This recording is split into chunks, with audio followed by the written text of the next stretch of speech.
मुबशिर कैसा लगा आपको? वो अच्छा है बहुत, लेकिन जिसने चांद देख लिया हो वो सितारा मिलने पे थोड़ी खुश होगा। चांद की तमन्ना तो जानलेवा साबित हो रही है, फिर भी चाहेंगी आप चांद को हासिल करना। दिल करता है चांद से जाके कह दूं, ए चांद यहाँ ना निकला कर। हम जैसे चकोर बेचैन हो जाते हैं तुम्हें पाने के लिए, तालाब के किनारे जा बैठते हैं तुम्हें करीब से देखने के लिए। काश मैं भी कह पाती चांद से, ए चांद चांद बन, शमाना बन, कितने चकोर जल गए तेरा तवाफ़ करते करते। सोच रही हूँ मुबशिर ने इस रिश्ते के लिए हाँ कर दी तो क्या करूँगी। आप ही, मुझे नहीं लगता वो आप जैसी बोरिंग लड़की से शादी करेगा। तो उसे किसने कहा था कि मोहब्बत पे बात करना शुरू करे? इस मौजू पे तो मैं पूरी किताब लिख सकती हूँ। आपने उसे बताया तो नहीं कि आप फरहाद से मोहब्बत करती हैं? अब बात बतानी कहाँ पड़ती है, लोग खुद ही समझ जाते हैं, वो भी समझ क्या होगा।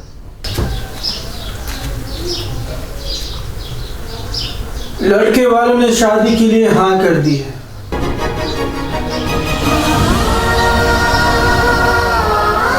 मैंने तुम्हें पहले ही कहा था कि वो लड़की मतलब ही है। मैं समझता था मैं अपनी मोहब्बत का एहसास दिलाकर उसके दिल में भी अपने लिए मोहब्बत पैदा कर दूंगा। तुम नहीं कर सके फरहाद, मैं नाकाम हो गया, तुम कामयाब हो गए। कैसे? मोहब्बत कारोबार की तरह है, इसमें वक्त और एहसास इन्वेस्ट होते हैं। जितना ज़्यादा वक्त और एहसास इन्वेस्ट करोगे उतना बड़ा नुकसान होगा। तुमने अपने आप को बर्बाद होने से बचा लिया है। तुमने एक ना चलने वाली दुकान को बंद कर दिया है, और ये किसी कामयाबी से कम नहीं है फरहाद। अगर मैं कामयाब हो गया हूँ तो मैं खुश क्यों नहीं हूँ? क्यों मैं बेचैन सा रहने लगता हूँ? और मेरा दिल क्यों नहीं करता कि मैं कोई काम करूँ? कभी कभी नॉर्मल फील ना करना भी ठीक है। जिंदगी टेढ़ी मेढ़ी लकीरों की तरह होती है, ये कभी भी सीधी नहीं चलती, कभी ऊपर कभी नीचे। तुम अपने आप को थोड़ा वक्त दो। मेरी मानो तो कहीं ट्रिप पे निकल जाओ, या फिर कुछ दिन घर चले जाओ। माहौल तब्दील होगा तो उसे भूलने में आसानी होगी।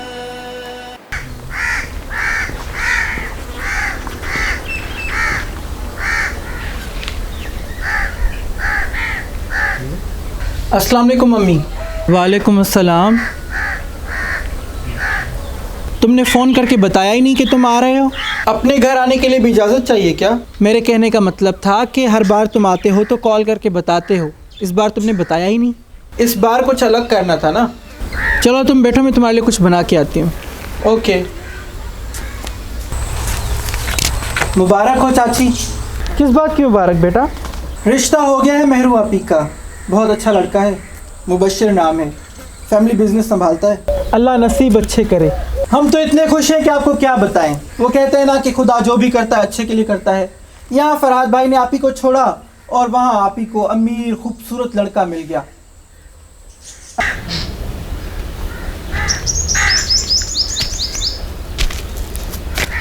अरे फरहाद भाई भी आए हुए क्या यहाँ पे? आपने पहले क्यों नहीं बताया? आइए लीजिए मिठाई, मुंह मीठा कीजिए। किस चीज़ की मिठाई है? हमारी बेवा की इद्दत पूरी हो गई है, शादी करवा रहे हैं उसकी। किससे? मुबशिर जीजू से। अरे दूसरा लड्डू भी लीजिए ना। नहीं, मैं ज़्यादा मीठा नहीं खाता। खुशी के मौके पर तो खाना चाहिए फरहाद भाई। वैसे मैं क्या सोच रही थी कि हम सारे कज़न्स मिलके शादी के लिए डांस तैयार करते हैं, बड़ा मज़ा आएगा। मेहरू खुश है इस शादी से? पहले नहीं थी, मगर जैसे ही उन्होंने सुना कि मुबशिर जीजू अपने वालिदैन के इकलौते बेटे हैं और बिजनेसमैन हैं, उन्होंने फ़ौरन हाँ कर दी। हालांकि मैंने उन्हें कहा भी कि जल्दबाजी ना करें आप ही, लेकिन उन्होंने मेरी एक ना सुनी। और अब मंगनी हो जाने के बाद उनकी एक ही रट है कि शादी जल्द अज जल्द हो। भाई साहब को और मेहरू को मेरी तरफ से मुबारकबाद देना। खैर मुबारक। आपकी तरफ से भी दूँ? नहीं, मेरा मतलब है हाँ। चलो चाची मैं चलती हूँ, बाकी रिश्तेदारों को भी तो मिठाई देनी है। चलो बेटा, भाई साहब को और मेहरू को मेरा सलाम कहना। ये मिठाई नहीं थी, हमारे मुंह पे तमाचा था। ऐसा नहीं करना चाहिए था भाई साहब को। मेहरू अमीर लड़के से शादी कर रही है और मैं समझता था कि उसे इन चीज़ों का पता ही नहीं है, लेकिन वो तो बहुत चालाक निकली। वो समझता होगा मैं लालची हो गई हूँ, बदल गई हूँ मैं, मगर उसे कभी ये समझ में नहीं आएगा कि मैं ऐसी क्यों हुई। वो लोग सिर्फ ड्रामा कर रहे थे, मोहब्बत की मौत हो गई है, इद्दत में जा बैठी है, वगैरह वगैरह। उन लोगों ने तो बड़े बड़े ख्वाब देख रखे थे। उस शख्स ने मेरी मोहब्बत को ठुकराया, मुझे मोहब्बत की इद्दत में बिठाया, मगर अब वो मेरे किरदार पे लोगों से तबसरे करेगा। और चाचा तो मुझे इमोशनल लेक्चर दे रहे थे।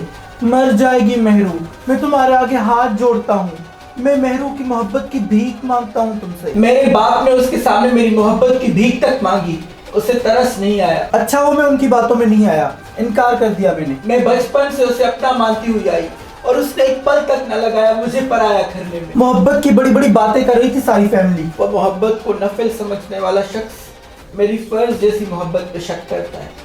आज के बाद उससे मोहब्बत होने के बावजूद उससे मोहब्बत नहीं दिखाऊंगी। अगर उसने मुझसे बात करनी चाहिए, भले वो फ़ोन पे हो या सामने, मैं उसको कोई जवाब नहीं दूंगी। अगर वो मेरे सामने माफ़ी मांगने आया तो मैं उसे कहूँगी कि अरे आपसे तो कोई शिकायत ही नहीं है मुझे। वो मोहब्बत थोड़ी थी, बस घर वालों के किए गए रिश्ते को निभा रही थी। अब जब वो रिश्ता ही नहीं है तो सब ठीक है। वो मेरी तरजीह नहीं है। अब फरहाद नामी कोई शख्स अब मेरी ज़िंदगी में नहीं है।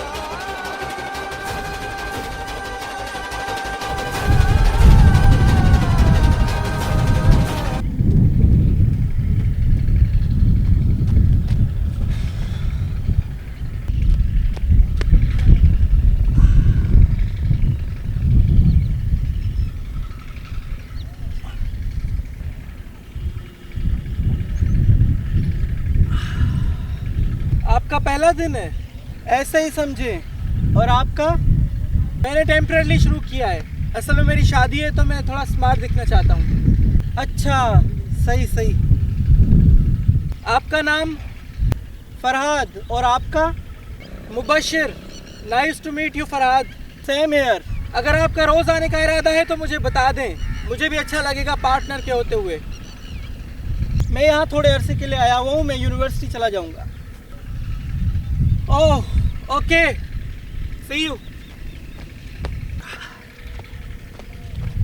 मैंने सोचा मैं आप लोगों को देख भी आऊँ और शादी की मुबारकबाद भी दे आऊँ। आपने अच्छा किया चाची, काफ़ी अरसा हो गया था आप आई नहीं थी। मैं भी काफ़ी दिनों से सोच रही थी, लेकिन घर को अकेला छोड़ के आना मुश्किल लग रहा था। अभी भी फरहाद को बिठा कर आई हूँ मैं। शादी वाले दिनों में आपको यहाँ होना है।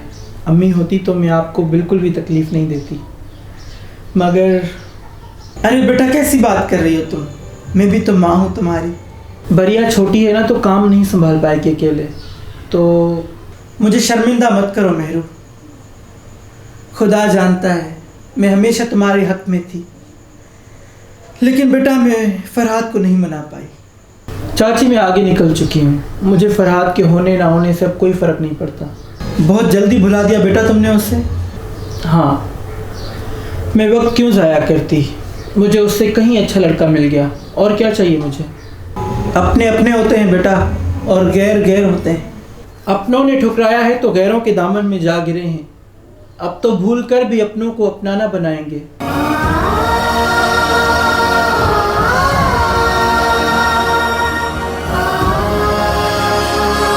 मैं तुमसे बहुत प्यार करता हूँ मेहरू, झूठ बोल रहे हो तुम। और फिर सामने बैठा ये शख्स, इससे मैं सारे रिश्ते तोड़ चुकी हूँ, और आज इस भरी महफिल में सबके सामने मैं इस शख्स से लाताल्लुकी का इजहार करती हूँ।